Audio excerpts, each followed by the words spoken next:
Alors la question du jour, est-ce qu'un artisan du web gagne bien sa vie? C'est ce que nous allons voir dans cette vidéo.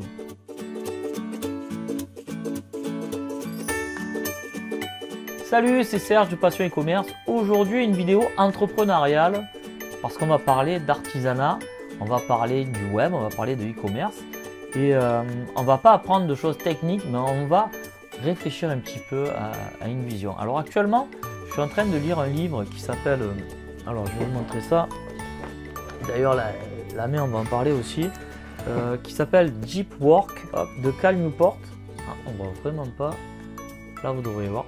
Voilà, c'est un livre qui parle pas d'artisanat, hein. Il parle de comment se concentrer, comment se mettre à l'écart pour réfléchir à un sujet et surtout travailler en profondeur sur des tâches qu'on a à accomplir. J'en reparlerai plus tard, mais là je suis sur un passage qui parle d'artisanat et j'adore ça en fait. Je me suis dit il faut que je fasse une vidéo autour de ça. En fait, pour faire simple, un artisan c'est quoi pour vous? Un artisan, si je prends Wikipédia, il dit l'artisanat est la transformation de produits ou la mise en œuvre de services grâce à un savoir-faire particulier hors contexte industriel. Et c'est super intéressant, un savoir particulier hors contexte industriel. Quand on travaille dans le web, pour moi l'artisanat c'est quelqu'un qui travaille manuellement. C'est quelqu'un qui travaille le bois. L'ébéniste est un artisan adoré par les Français. Je ne sais pas, à chaque fois qu'on dit oui, moi plus tard quand j'aurai le temps, j'aimerais être ébéniste. Il y a je ne sais pas combien de Français qui aimeraient finir ébéniste parce que c'est le travail du bois, c'est un petit peu un art, l'artisanat. Travail du bois manuel, c'est beau, ça a un beau rendu au final. Et c'est un petit peu le mythe de l'artisan, quoi, la vision qu'on a de l'artisan. Et en fait, on peut être artisan tout en étant codeur. Et c'est ce qui est écrit dans ce livre, et je vais lire un passage d'un prodige de la programmation qui dit « Le beau code est court et concis. Si vous deviez donner ces lignes à un autre programmeur, il dirait « Oh, c'est bien écrit », comme si vous écriviez un poème. » En fait, ce qui veut dire, c'est que même un codeur peut travailler comme un artisan, c'est-à-dire avec du savoir-faire et avec de l'amour du travail bien fait. Un ébéniste, quand il va vous rendre un meuble, il va vous le rendre de travers. Il va regarder plusieurs fois si le meuble est bien beau, s'il est bien poncé, si tout est propre. Un codeur peut faire la même chose, peut avoir l'amour du travail bien fait, réduire ses lignes de code, regarder si son code est beau, s'il est propre et rendre son travail fier. Contrairement à un codeur qui pourrait complètement s'en foutre et vous rendre... alors certes, ça marchera. Certes, le code marchera, mais ça sera quand même dégueulasse. Et il n'aura pas eu le goût d'avoir fait du travail bien fait. Il aura eu plutôt l'impression d'avoir fait le job et d'être vite passé à autre chose et de s'en foutre, de savoir si le client, ça lui plaît ou pas. Alors, pourquoi je fais cette vidéo? On va revenir au e-commerce, ne vous inquiétez pas. Je fais cette vidéo parce que moi, j'ai eu l'expérience aujourd'hui. J'ai travaillé avec un artisan carrossier. J'ai bugné ma voiture il y a quelques temps là et j'ai voulu la refaire l'aile et j'ai fait appel à un artisan, un carrossier. C'est quand même, il faut avoir un sacré savoir-faire pour réparer la voiture. Et comme vous vous doutez, même que ce soit un artisan, il n'a pas fait ça comme il fallait. Il a fait ça à la chouchou entre guillemets. Je ne vais pas rentrer dans le détail, mais il a rayé d'autres pièces autour. Enfin bon, bref, j'y donne un travail pour qu'il me répare une pièce et finalement il me casse ce qu'il y a autour. Bref, ce que je veux dire, c'est qu'on peut être artisan manuel et ne pas avoir le goût du travail bien fait. En e-commerce, c'est pareil. Vous pouvez faire quelque chose avec envie ou pas. J'en reviens toujours à la même chose. Est-ce que votre thématique vous plaît? Oh là là, mais qu'il est lourd avec sa thématique. Oui, je suis lourd, mais c'est tellement important. Est-ce que ce que vous faites, est-ce que les produits que vous vendez, ils vous plaisent? Est-ce que vous en êtes convaincu? Est-ce que vous avez l'envie de mettre en avant un produit? C'est-à-dire, vous allez créer une fiche produit et vous voulez améliorer une fiche produit. Est-ce que vous allez avoir envie de passer du temps sur ce produit avec amour et pour donner quelque chose de propre à un client, une belle fiche produit? Est-ce que vous avez envie de créer des colis? Admettons, là on est en période de Noël. on peut avoir une petite attention pour nos clients. On peut mettre des papillotes. Je sais que nous, on a fait ça pendant quelques années. On peut faire des beaux papiers cadeaux. On peut faire des beaux colis. On peut avoir l'envie de faire plaisir aux clients. Déjà, en plus, vous, personnellement, l'amour du travail bien fait, ben, quand vous finissez votre journée, vous êtes content. Le client, obligatoirement, il va le ressentir. Et ça va faire de votre site un site qui pourra être prospère. À votre avis, est-ce que le carrossier avec lequel j'ai travaillé, je vais le refaire travailler? Certainement pas, ça a été une expérience, ok, on s'est compris, moi je ne travaillerai plus avec lui. Maintenant, un carrossier qui aurait eu une petite attention, laver la voiture, je ne sais pas, faire l'intérieur, vous savez, moi quand vous menez votre voiture chez Renault ou chez Peugeot, quand ils vous font les réparations, quand ils vous rendent la voiture elle est nickel. Elle est nickel, elle est nickel à l'extérieur, elle est nickel à l'intérieur. Un carrossier qui aurait fait ça, clairement, j'y serais retourné. Vous, si vous avez l'amour du travail bien fait, si vous avez envie d'être l'ébéniste de votre site e-commerce, mettez des petites touches d'amour dans vos colis, montrez à vos clients que ce que vous faites, ça vous plaît. Je ne vais pas parler de dropshipping, j'en ai trop parlé dernièrement, je vais arrêter avec ça. Mais pensez-vous que quelqu'un qui fait du dropshipping peut mettre une petite attention dans les colis, surtout en période de fête? Pensez-vous qu'il peut y avoir une attention? Non, il n'y a rien, on ne peut rien créer avec le client.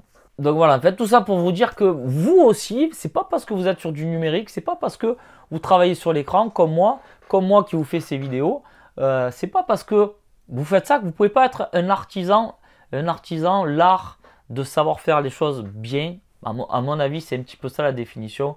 Quelqu'un qui a l'amour du travail bien fait. Soyez l'ébéniste de votre site e-commerce. Alors avant de vous quitter, j'ai plusieurs choses à vous dire, mais je voulais vous expliquer le coup de la main là. Alors je me fais une délire en ce moment, je ne sais pas si vous avez vu là on a un 6, là on a une tête un peu bizarre là qui parle, c'est une tête phrénologie ça s'appelle. Là une main en bois et des livres. Alors en fait c'est quoi ces délires que je me fais? Je lis pas mal de livres, je lis pas mal de bouquins et c'est vrai que quand on lit des bouquins, il y a des choses qu'on retient, des choses qu'on retient moins. Et dernièrement je me suis dit merde, tout ce que je lis je retiens rien. Je vais essayer de mettre des penses bêtes autour de ces livres parce qu'il y a toujours une idée générale qui ressort du livre. Alors ces trucs-là, c'est pour moi, mais je vais vous donner l'exemple de ça. Je lis ce livre-là, l'artisanat, ça me parle. Je me dis, ouais, moi je suis un artisan du web. Est-ce que ça rapporte d'ailleurs, on verra à la fin de la vidéo, est-ce que ça rapporte d'être un artisan du web? Et donc je me suis creusé la tête à me dire, quel objet je vais... c'est ça le concept que je vais vous expliquer. C'est je m'achète des objets qui me font rappeler ce que j'ai appris dans les livres. Et là, ce que j'ai appris dans ce livre, c'est l'artisanat. L'artisanat, pour moi, c'est un travail manuel. Du coup, ben voilà, je me suis acheté une main en bois. Et de temps en temps, quand je me pose des questions sur est-ce que je dois faire un travail propre, est-ce que je dois au contraire le bâcler, ben voilà, j'aurai ce petit pense-bête qui me dira soit un artisan du web, pense à tes clients et l'amour du travail bien fait. Et puis voilà, c'est des petites pense-bêtes que je voulais partager avec vous. Ce livre, très bien. Un autre livre là qui d'ailleurs est assez en relation et qui parle aussi de l'artisanat. L'artisanat et qui dit qu'on peut avoir le bonheur se fait quand on travaille en fait. Faut pas croire que le bonheur se fait devant la télé à se prélasser ou devant un mojito à la plage. L'être humain est fait pour être heureux au travail.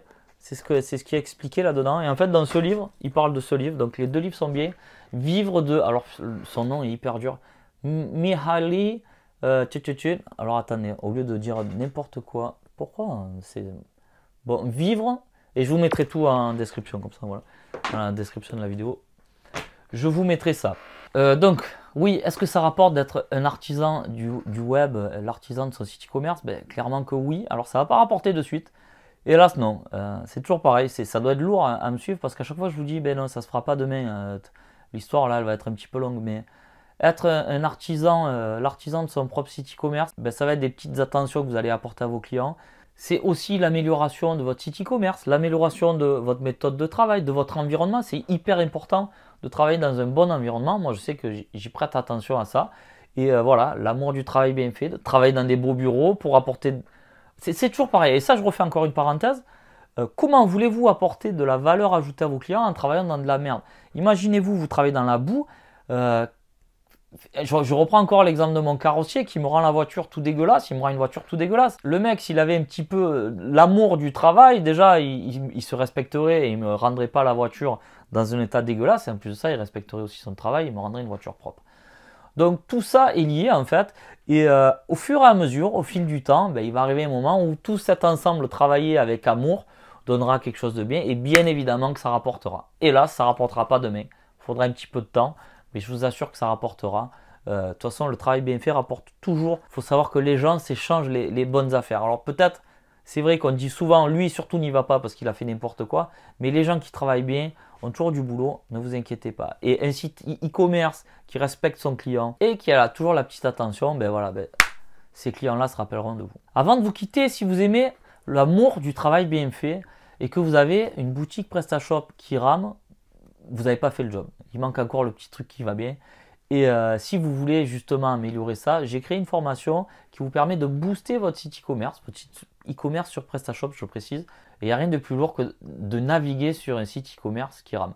Vaut mieux avoir un site e-commerce un peu moins beau mais qui aille vite, plutôt qu'un site e-commerce super joli qui rame.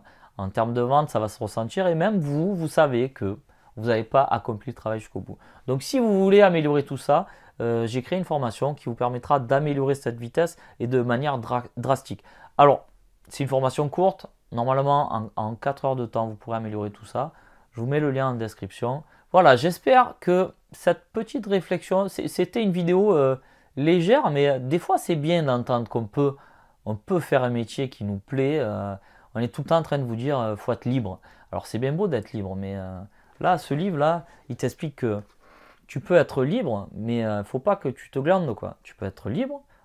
Libre, c'est quoi? C'est la définition de la liberté ou du bonheur, c'est d'avoir le temps de faire les choses que l'on aime. Voilà, d'avoir le temps de faire les choses que l'on aime. Et je vous assure que se prélasser sur la plage avec un mojito, c'est sympa pendant 15 jours, après on se fait chier.